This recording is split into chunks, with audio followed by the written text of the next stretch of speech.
नमस्कार, बहुत स्वागत है आप सभी का। मैं हूं आपके साथ लोकेंद्र त्यागी। आपके मुद्दे में आज बात मानसून की करेंगे। मानसून शनिवार को प्रदेश में दस्तक दे चुका है, जिसके चलते प्रदेश के कई जिलों में झमाझम बारिश का दौर शुरू हो गया है।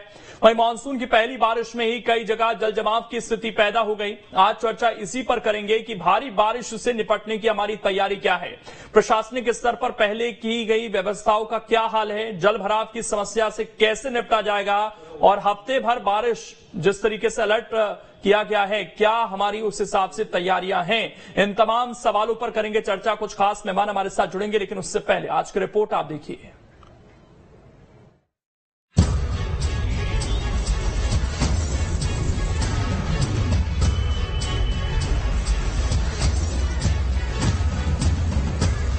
मध्य प्रदेश वासियों को जिसका इंतजार था, अब वो घड़ी आ गई है।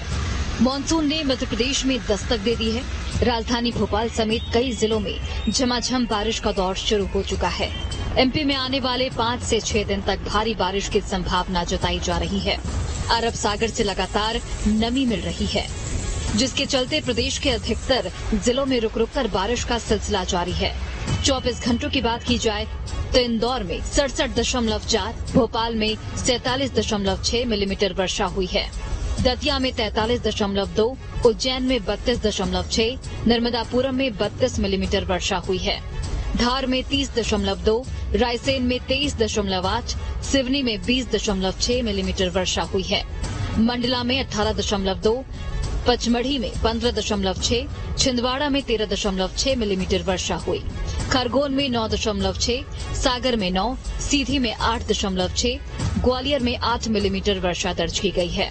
शिवपुरी में 7, खंडवा में 7, गुना में 6.8, जबलपुर में 5 मिलीमीटर वर्षा हुई। दक्षिण पश्चिम मानसून प्रदेश के जबलपुर संभाग के कुछ जिलों में, मंडला, बालाघाट, सिवनी, शहडोल और ये संभाग के जिलों में दस्तक दे दी है। अगले 24 घंटे के लिए वर्षा पूर्वानुमान ये है। वर्षा गरज चमक बौछारें अनेक स्थानों पर सागर, नर्मदापुरम, शहडोल, रीवा, भोपाल, उज्जैन, इंदौर, जबलपुर संभाग के जिलों में होने की संभावना है। साथ में कुछ स्थानों में ग्वालियर, चंबल संभाग के जिलों में होने की संभावना है और आगामी दिनों में कोई विशेष परिवर्तन नहीं होगा। मध्य प्रदेश में दाखिल हुआ मानसून जमकर मेघा बरसा रहा है। कई जिलों में जल भराव की स्थिति हो गई है। बात करें बारिश से होने वाली समस्याओं की, तो भारी बारिश से जल भराव की स्थिति हो रही है। नालियां जाम होने से सड़कों पर पानी भर रहा है। इलाकों की गलियों और घरों तक पानी पहुंच गया है। कच्चे मकानों के गिरने का खतरा बढ़ गया है। लोगों को बाहर निकलना मुश्किल होने लगा है। मध्य प्रदेश के कई जिलों में लगातार बारिश हो रही है, जिससे सड़कें और गलियां नालों में तब्दील हो चुकी हैं। लोगों के घरों में पानी भरने लगा है, जिससे आमजन हो या खास सभी की मुश्किलों में इजाफा हो गया है। मौसम विभाग ने प्रदेश के कई जिलों के लिए अलर्ट जारी कर दिया है और लोगों से सावधानी बरतने की अपील की है। Team news state. और चर्चा करने के लिए खास मेहमान इस वक्त हमारे साथ जुड़ गए हैं। सबसे पहले परिचय करा देता हूं। गुरुदत्त मिश्रा जी हैं, मौसम एक्सपर्ट हैं। अनिल यादव जी हैं, किसान नेता हैं। डॉक्टर पीके अग्रवाल जी हैं, रिटायर्ड आईएएस अधिकारी हैं। और डॉक्टर सत्यप्रकाश शर्मा जी हैं, वरिष्ठ पत्रकार हैं। आप सभी का बहुत बहुत स्वागत है। सबसे पहले गुरुदत्त मिश्रा जी, जिस तरीके से मानसून की दस्तक हुई है, क्या अनुमान इस बार के मानसून को लेकर जताया गया है? देखिए, इस साल थोड़ा सा मानसून में विलंब हुआ है, करीब 10 दिन का जी। और हमारे यहाँ जो आगमन जो मानसून का हमेशा अरब सागर से होता है, ये केरला से होता हुआ बंबई, और लेकिन इस बार आप देखेंगे कि थोड़ा सा बंगाल की खाड़ी से जो हवाएं आ रही हैं, मानसूनी हवाएं, और वो पूर्वी मध्य प्रदेश से प्रवेश करके आज मंडला है, सिवनी है, बालाघाट से मानसून प्रवेश कर गया है। इसमें खासकर छत्तीसगढ़ का जो एरिया पूरा कवर होके और मध्य प्रदेश में मानसून ने पूर्वी क्षेत्रों से दस्तक दे दी है। और इसके अलावा जो मध्य प्रदेश का क्षेत्र है, बाकी चाहे चंबल हो संभाग हो, ग्वालियर संभाग हो, नर्मदापुरम है, भोपाल है, इंदौर संभाग है, जबलपुर संभाग है, तो यहाँ भी प्री मानसून की वर्षा हमको भरपूर मिल रही है। और धीरे धीरे 1-2 दिन में जो मानसून की अगर यही रफ्तार रही तो पूरे मध्य प्रदेश में मानसून लगभग और क्षेत्रों में कवर कर जाएगा, खासकर पूर्वी मध्य प्रदेश का भाग और कुछ क्षेत्र पश्चिम मध्य प्रदेश का। और धीरे धीरे मानसून की यही गति रही तो पूरे प्रदेश में 30 तक अच्छी वर्षा हमको मिलेगी। खासकर अगर मैं बात करूं तो 26 तारीख को तक पूर्वी मध्य प्रदेश में अच्छी वर्षा मिलेगी और 27, 28 को पश्चिमी मध्य प्रदेश में भी अच्छी वर्षा मिलेगी। और लेकिन हल्की से मध्यम वर्षा का दौर प्रदेश के अधिकांश स्थानों में जारी रहेगा, क्योंकि मानसून और जो वर्षा की गति है पूरे सवाब पर है। प्रदेश में थोड़ा सा लेट हुआ है। और अगर आप तापमान की बात करेंगे तो तापमान आप देखिए कि 30 के आसपास समेट कर रह गया है ज्यादातर क्षेत्रों में प्रदेश के, और अधिकतम तापमान आप देखिए कि काफी नीचे आ गया है। तो लोगों को गर्मी से राहत मिली है। उमस जरूर है लेकिन गर्मी से राहत है प्रदेश। अनिल यादव जी, मानसून की दस्तक हुई है, किसानों के लिए ये जो शुरुआत हुई है कैसी मान रहे हैं इसको? जी, अच्छी शुरुआत तो नहीं है। हम ये बोले कि 10 दिन लेट हो गए हैं। 10 दिन पहले अगर मानसून आता तो हमारी जैसे सोयाबीन की फसल है, 90 दिन में सोयाबीन आ जाता है, लेकिन वो फसल को कहीं न कहीं लेट हो गए हैं। उसके कारण आने वाली जो फसल है, दोनों फसलों को नुकसान होगा। गेहूं चने की फसल को भी नुकसान होगा, क्योंकि उसकी बोनी भी उधर लेट हो जाएगी। तो हमको अभी लेट बारिश होने के कारण नुकसान हुआ है, तो उसकी भरपाई अगर ठीक ठाक बारिश हो जाती है तो आगे भरपाई हो जाएगी कि चलो जमीन में पानी का स्तर ठीक रहेगा तो हम गेहूं चने में ठीक से पानी दे लेंगे। लेकिन अगर बारिश इस वर्ष जैसे लेट आई है और अनुमान के हिसाब से ठीक बारिश नहीं होती, पर्याप्त मात्रा में नहीं होती, तो कृषि के क्षेत्र में बहुत बड़ा नुकसान होगा आगे जाकर के। गेहूं चने में भी और सोयाबीन जैसे लेट हो रहे हैं 10 दिन, तो जलवायु का असर कृषि पर पे पड़ता ही है, बहुत ज्यादा पड़ता है। और इस वर्ष ये देखने को शायद हमें मिलेगा कि कृषि के क्षेत्र में नुकसान होगा। अभी जैसे जिलों की बात आ रही है तो कितने ही जिलों से खबर आ रही है कि वहां पे धान वगैरह की रोपाई नहीं हुई है, क्योंकि पर्याप्त मात्रा में पानी नहीं गिरा। जैसे नर्मदापुरम की बात आ रही, नर्मदापुरम में मेरी अभी बात हुई तो हरदा में पानी गिरा है, लेकिन इधर होशंगाबाद में लगी हुई बेल्ट जो है वहां पे पानी पर्याप्त मात्रा में नहीं गिरा, तो इसके लिए अभी धान वगैरह की रुपाई नहीं हो पाई है। अन्य जिलों में भी, सभी जिलों में ऐसी स्थिति है कि 10% 20% की बुआई हो पाई है, बाकी 80-90% लोग पानी का इंतजार कर रहे हैं, क्योंकि अभी विश्वास नहीं हो पा रहा है कि ठीक ठाक बारिश हो जाएगी। अगर हमने सोयाबीन या धान लगा दी और पानी रुक गया बीच में तो फिर दिक्कत हो जाएगी। और ऐसा होता आया, 2021 में काफी नुकसान उठाना पड़ा था किसानों को।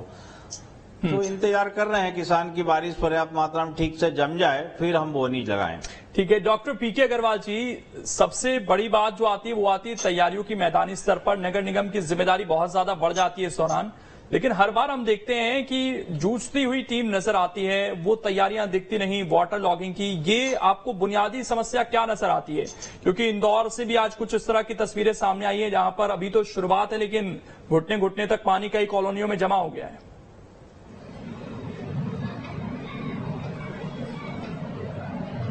देखिए, पहले मैं ये कहना चाहता हूं कि जो भविष्यवाणी है स्काई मैट जैसी संस्थाओं की, उसके अनुसार जो डेफिसिट था मानसून में जून में, वो 5-6 दिन में पूरा हो जाएगा। ये बड़ी अच्छी खबर है। लेकिन जुलाई अगस्त में पानी कम बरसने की उम्मीद है, क्योंकि एल नीनो वो है, तूफान आ गया है। तो इसलिए किसानों को वो पानी रोक के रखना चाहिए जाके जुलाई अगस्त में उसकी कमी पूरी हो सके। अब जहां तक इंदौर का सवाल आपने पूछा मुझसे, देखिए नगर निगम को सबको नालों को सफाई करना चाहिए और जो हमारा सीवर सिस्टम है उसको ठीक करना चाहिए। देखिए पानी नीचे की ओर जाता है, तो अगर ये नाले साफ रहेंगे, जो पॉइंट है वो साफ रहेंगे तो पानी नदियों में चला जाएगा।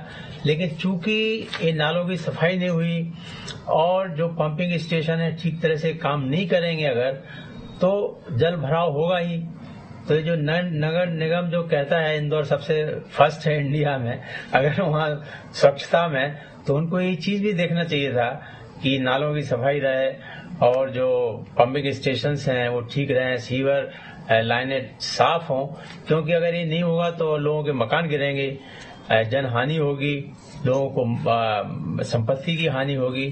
तो और साथ में अब जो जिस प्रकार से अभी वृष्टि की संभावना है, अनुमान है, उसके अनुसार मध्य प्रदेश को बाढ़ के लिए तैयारी करना चाहिए।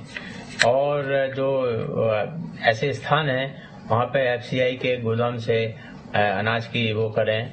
और भी जो जैसे कि तौरप्लीन है, नौकाएं हैं, और उन सब चीजों के लिए तैयार करना है। SDRF है, NDRF है, मैं सोचता हूँ जैसे कि फोरकास्ट है उसके अनुसार मध्य प्रदेश में जून महीने में ही काफी जिलों में छत्तीसगढ़ और मध्य प्रदेश में बाढ़ आ सकती है। लेकिन अगर बाढ़ का प्रबंधन पहले से किया जाए जिसमें जिलाधिकारी जिले का एक की पोजीशन पे है, वही सबको वो करता है। इसके अतिरिक्त जो स्वयंसेवी संस्थाएं हैं जैसे रेड क्रॉस सोसाइटी हैं, रेड क्रिसेंट सोसाइटी हैं, रोटरी क्लब हैं, लॉयंस क्लब हैं, सेंट जॉन्स एम्बुलेंस है, इन लोगों को ब्लू क्रॉस आदि संस्थाएं, रामकृष्ण मिशन है, भारत सेवा संघ है, बड़ा अच्छा काम किया इन्होंने। तो उनको उनकी मीटिंग करके डीएम को चाहिए तो उनको भी सचेत कर दे कि अपनी अपनी जगह पे वो काम करें, क्योंकि जब बाढ़ आती है, इस प्रकार जलभराव आता है तो ये देखा जाता है कि सब समय बाहर से लोगों को जाने में असुविधा होती है। लोग हेलीकॉप्टर से लोगों को बचा लेते हैं, लेकिन इसलिए जो स्थानीय लोग हैं, ग्राम पंचायत हैं, उनको भी सचेत करना चाहिए, क्योंकि ग्राम पंचायत ही और स्थानीय लोग ही सर्वप्रथम लोगों को बचाते हैं जो बाढ़ों से, क्योंकि ऐसी परिस्थिति ना आए जो पहले चेन्नई में 2015 में आई, केरल में 2018 में आई कि बाढ़ से बड़ा नुकसान हुआ।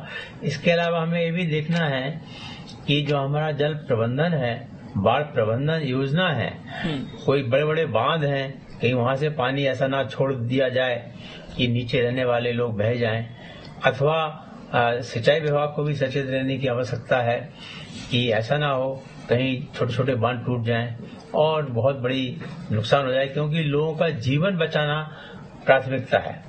इसके दूसरे नंबर पे है संपत्ति की रक्षा, तीसरे नंबर पे कृषि। और कृषि का तो ऐसा है कि शुरू में लग रहा है हम लोगों के नुकसान हो रहा है, लेकिन अगर पानी अच्छा होता है तो बाद में हमारे किसान इतने उद्योगी हैं भारत के कि वो पानी ज्यादा होने से अद्यपि मध्य प्रदेश में सोयाबीन फसल को नुकसान, एक बहुत बड़ा नुकसान है मध्य प्रदेश को, कि मध्य प्रदेश ही सोयाबीन का सबसे बड़ा उत्पाद वो है, राज्य है।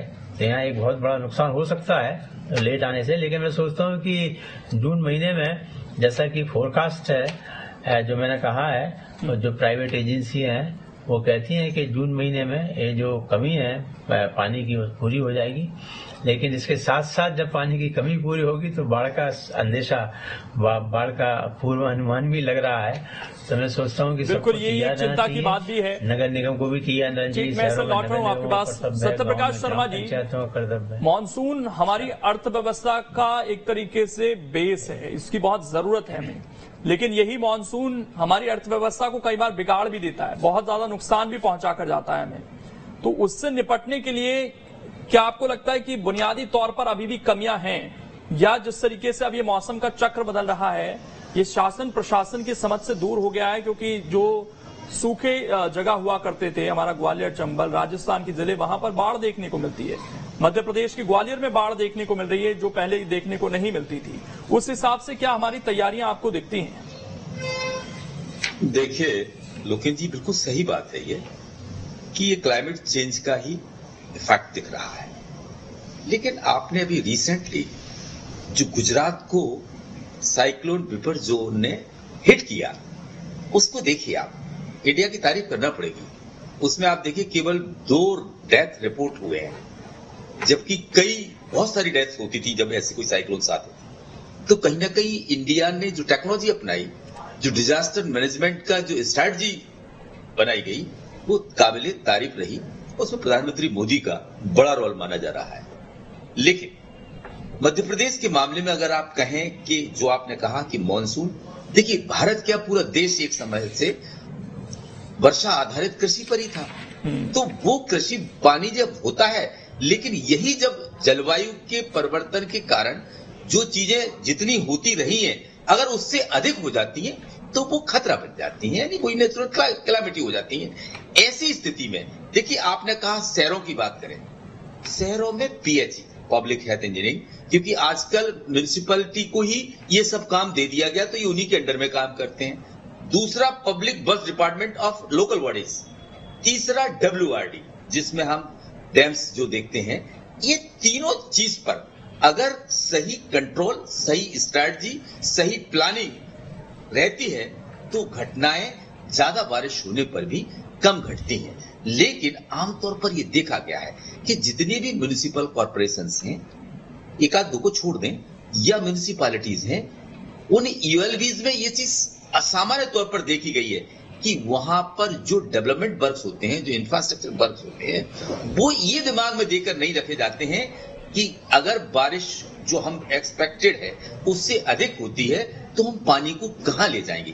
यानी कि आपको पता हो कि डिजास्टर मैनेजमेंट की जो व्यवस्था होती है, इसके लिए स्टेट गवर्नमेंट, सेंट्रल गवर्नमेंट दोनों फंड्स रिलीज करते हैं, और इसके बावजूद भी जो चीज डिजाइन होनी चाहिए वो या तो डिजाइन नहीं होती, या होती है तो वो चीज कंस्ट्रक्ट नहीं हो पाती है। इस कारण ही कहीं ना कहीं ये घटनाएं घटित होती हैं। हालांकि जब हम इतने बड़े साइक्लोन से निपट सकते हैं तो ये तो बहुत छोटी चीजें हैं, अगर टेक्नोलॉजी का उपयोग किया जाए और उसमें पॉलिटिकल इन्वॉल्वमेंट कम हो, क्योंकि जो भी डेवलपमेंट वर्क होते हैं उसमें कहीं ना कहीं पॉलिटिकल इन्वॉल्वमेंट हो जाता है, तो वो और करप्शन दोनों ही चीजें हैं। म्यूनिसिपैलिटीज में जो करप्शन होता है वो, और पॉलिटिकल इन्वॉल्वमेंट, जहां किस चीज की क्या जरूरत है, किसको कहां कितना अलॉटमेंट देना है, इसमें कहीं ना कहीं जो पार्शलिटी दिखती है उसके कारण ये घटनाएं ज्यादा घटित होती हैं। और म्युनिसिपैलिटीज पर, क्योंकि जो इलेक्टेड बॉडीज वहां चुन के आती हैं वो एक करप्शन का बड़ा सेंटर बन जाती हैं। ऐसे में इन पर कंट्रोल करके इस डिजास्टर मैनेजमेंट से रिलेटेड जो फंड्स हैं उनका प्रॉपर अगर उपयोग हो तो ऐसी घटनाओं से बचा जा सकता है, जो आमतौर पर हर यूएलबी में देखने को मिल ही जाती है मध्य प्रदेश में। गुरुदत्त मिश्रा जी, आपने कहा कि 8-10 दिन ये मानसून लेट आया है, लेकिन बिपरजॉय का असर जो हम देख रहे थे उससे लगातार बारिश तो हो ही रही थी प्रदेश में, और उसके साथ तेज हवाएं भी चल रही थी। इस तेज हवा की वजह से काफी ज्यादा नुकसान हुआ। क्या आने वाले समय में भी कोई ऐसी संभावनाएं हैं कि इसी तरीके से तेज हवाएं, आंधी तूफान का असर देखने को मिल सकता है? देखिए, बिपरजॉय जो आया उसमें मौसम विज्ञान विभाग ने जब 6 तारीख से ही अनुमान बताना शुरू कर दिया था कि इसका रूट कहां पर होगा, कहां जाएगा। इसलिए गुजरात में आप देखिए पूरी तैयारियों के साथ उससे निपटा गया। और इस बिपरजॉय की एक बहुत अच्छी विशेषता थी कि ये राजस्थान से होके राजस्थान के उन क्षेत्रों में गया जहां पे एकदम पानी की बहुत ज्यादा कमी होती है, आपने देखा होगा। और ये हमारे ग्वालियर, चंबल, ये गुना सब कुछ क्षेत्र को, बुंदेलखंड को लेके गया, तो यहाँ भी हमको इससे पानी मिला। बिपरजॉय से मध्य प्रदेश को नुकसान तो नहीं हुआ, फायदा ही हुआ है। दूसरी बात, मानसून उतना लेट नहीं हुआ जितना हम सोच रहे हैं, क्योंकि संभावित तिथियां हमारी जैसे मध्य प्रदेश में गुजरने की 15 से 20 के बीच होती है, और आज 23 तारीख है। तो इतने लेट में खासकर लोगों ने रोपा, पहले से जिनके पास पानी का साधन था तो लोगों ने रोपा का थरा जो होता है वो बो के रख दिया था। और बाकी अभी जो तापमान में चूंकि गिरावट आ गई है तो अपना काम लोगों ने जो खरीफ की फसलों का है शुरू कर दिया था। तो उस हिसाब से मानसून को इतना लेट नहीं मान सकते हम, जो 6, 7, 8, 10 दिन जो भी हम बात कर रहे हैं। और तापमान में गिरावट होने से ये होगा कि जो धान के रकबा तैयार करना या सोयाबीन का या मक्के का, तो लोग तैयार करना शुरू कर दिया है। और ये मानसून का ये ऐसा रहता है कि एक बार सिस्टम में आ गया मानसून धीरे धीरे, तो जब मानसून तेजी अपनी गति पकड़ता है तो अच्छी वर्षा होती है। और जो मौसम विज्ञान विभाग ने इस साल पूर्वानुमान बताया कि 96% ±4% होगा, और ये जुलाई अगस्त में अच्छी वर्षा होगी, ये हमारा अनुमान है ऐसा कि होना चाहिए। अब लोगों को सबसे बड़ी चीज ये है कि जैसे अभी जो बताया जा रहा है कि शहरों में नदी किनारे लोगों ने झुग्गी झोपड़ियां बना ली है, या नदी नालों में खासकर हमारे लोग भी होते हैं शहर के, इतना कचरा, पन्नियां और सारी चीजें डालते हैं, तो वो भी जल भराव का कारण बनता है। नगर निगम तो कोशिश करता है, सफाई करता है, लेकिन हमारा भी नैतिक दायित्व है कि हम अपना जो कचरा है, जो गाड़ियां आती हैं उनको दें, नदी नालों में न डालें। ये बहुत बड़ी चीज है, शहरों में देखता हूँ। और खासकर नालियां सक्रिय हो गई है। आपसे समझना चाहता हूं, हर साल जब बाढ़ आती है तो उसका जो एक कारण रहता है कि बारिश लगातार होती है, उसके बाद डैम से पानी छोड़ा जाता है, एकाएक कई जो इलाके हैं वो डूब क्षेत्र में आ जाते हैं। वहां पर जब हमें ये पता है कि इस समय इतनी बारिश होनी है, तमाम अनुमान जुटाए जाते हैं पहले से, तो क्या हम जो अपने बांध का मैनेजमेंट है मौसम के पूर्व अनुमान के हिसाब से ठीक से नहीं कर सकते? क्या इसमें आपको लगता है कि मानवीय भूल है, उसका सिल्ट ठीक से समय पर साफ नहीं हो पाता, इस वजह से बांध का जो मैनेजमेंट है वो सही नहीं हो पाता है? नहीं, ऐसा नहीं है, क्योंकि तकनीकी युग का समय है। मानसून का पूर्वानुमान और जो जल विभाग है वो अपना काम बराबर सही ढंग से कर रहा। लेकिन आप देखेंगे कि पिछले 15-20 सालों से जो वर्षा में कभी बहुत तेज वर्षा आती है, कभी कम वर्षा आती है। पिछले बार जो वहां पर ग्वालियर, चंबल क्षेत्रों में जो बाढ़ की स्थिति निर्मित हुई थी, आप देखेंगे पिछले वर्षों में, तो जब ज्यादा वर्षा होती तो जो भराव क्षेत्र होता है वो इकट्ठा पानी की जल राशि लेके आता है बांध में। और ये हमारा जलवायु परिवर्तन का बहुत बड़ा कारण है कि कभी तो बहुत कम वर्षा होगी, कभी इतनी वर्षा हो जाएगी हम उसको सहेज नहीं कर पाएंगे। तो ये मानसून की अनिश्चितता का भी बहुत बड़ा कारण है। इस साल वैसे भी अल नीनो का साल है, तो हम लोगों को चाहिए कि जिनके पास जल संरक्षण करने के पास रास्ते हैं या बड़े बंधान हैं या किसानों के पास खेतों में जो जल तो पानी का संरक्षण करके रखें, क्योंकि ज्यादा पानी आएगा वो नदी नालों में बह जाएगा, उसका संरक्षण हम नहीं कर पाएंगे। दूसरी बात, इतनी आबादी बढ़ने के कारण से जो कंक्रीट की दीवारें या रोडें या पुल या जो मकान बन गए हैं, तो जो हमारा वर्षा का पानी जमीन के अंदर नहीं जा पाता और उसकी जो आप देखिए गहराई बहुत ज्यादा नीचे हो गई है।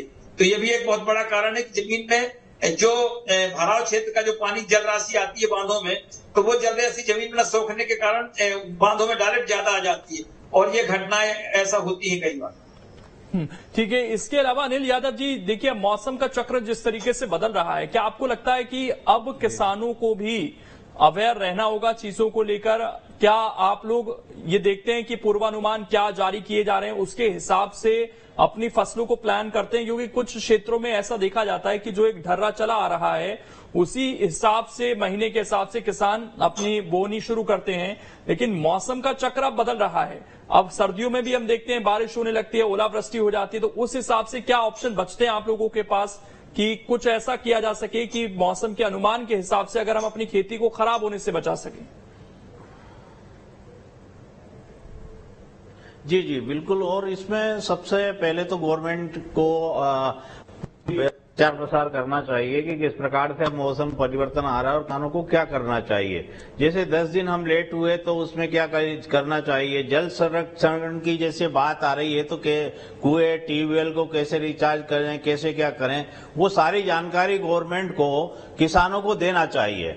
और जहां तक मौसम विभाग का अनुमान कभी कभी आगे पीछे हो जाता है, इसके लिए किसान उस पर भी विशेष ध्यान नहीं देते हैं और पुराने ढर्रे पे चले जाते हैं कि भाई ठीक है नौतपा इस बार कम गर्म हुआ या उसमें बारिश हो गई तो बारिश का अनुमान कम लगाते हैं। इस प्रकार से पुराने लोग जो कहते आते हैं उस आधार पे भी चल देते हैं, तो वो गलत है। लेकिन गवर्नमेंट जहां तक अवेयर करेगी किसानों को तो किसान सही रास्ते को पकड़ेंगे।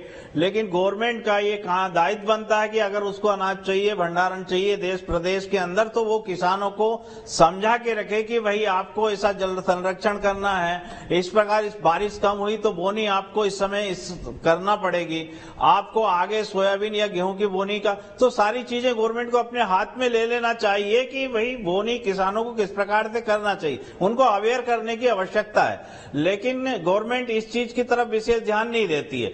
अभी जैसे शहरी क्षेत्र की बात आ रही है कि बारिश के कारण, बाढ़ के कारण आम जनता को नुकसान होता है, वैसे ही ग्रामीण क्षेत्र में देखेंगे तो बिजली के कारण जो विद्युत विभाग है उस पर ध्यान नहीं देता, तार लटके पड़े रहते हैं, कितने ही किसान खेतों में मर जाते हैं बिजली के कारण। तो वो उस पर विशेष ध्यान देना चाहिए कि उस समय बिजली विभाग को भी अलर्ट कर दे कि भाई बारिश के टाइम में खेत में जो तार पड़े रहते हैं उसके कारण करंट फैला रहता है, जानवर भी हमारे मरते हैं, किसान भी हमारे वहां जाकर के खेत में करंट का शिकार होते हैं, उस पर भी विशेष गवर्नमेंट को ध्यान देने की आवश्यकता बारिश के मौसम में। तो ये सब चीजें ग्रामीण क्षेत्र में भी आती हैं, किसानों को भी फेस करने पड़ती है। ये परेशानियों का सामना तब ही हो सकता है किसानों को तब तक गवर्नमेंट उनका साथ दे। गवर्नमेंट को प्रचार प्रसार के बहुत सारे माध्यम हैं, टेलीविजन के माध्यम से, पेपर के माध्यम से, या आरआई, पटवारी, तहसीलदार, पूरे जल विभाग के इनके डिपार्टमेंट है, उनके माध्यम से सूचना देनी चाहिए कि इनको किसानों को क्या करना है, क्या नहीं करना है। तो अब डिजिटल देश हो गया, प्रदेश हो गया, लेकिन किसान को अभी तक इन सब चीजों से दूरी है। तो उनको समझाने की आवश्यकता है कि भाई आपको 10 दिन लेट हुआ तो आगामी फसल जो है उस खरीफ में, रबी में क्या अंतर आएगा, क्या नहीं आएगा, ये सारी चीजें यहाँ पर देखनी होंगी। फिलहाल चर्चा जारी रहेगी। छोटे से ब्रेक के लिए मुझे यहाँ पर रुकना है। तमाम खास मेहमान बने रहेंगे। छोटा सा ब्रेक यहाँ पर और मानसून को लेकर जो स्थिति है उस पर और जो पहलू उन पर चर्चा करेंगे। फिलहाल छोटा सा ब्रेक, जल्द वापस।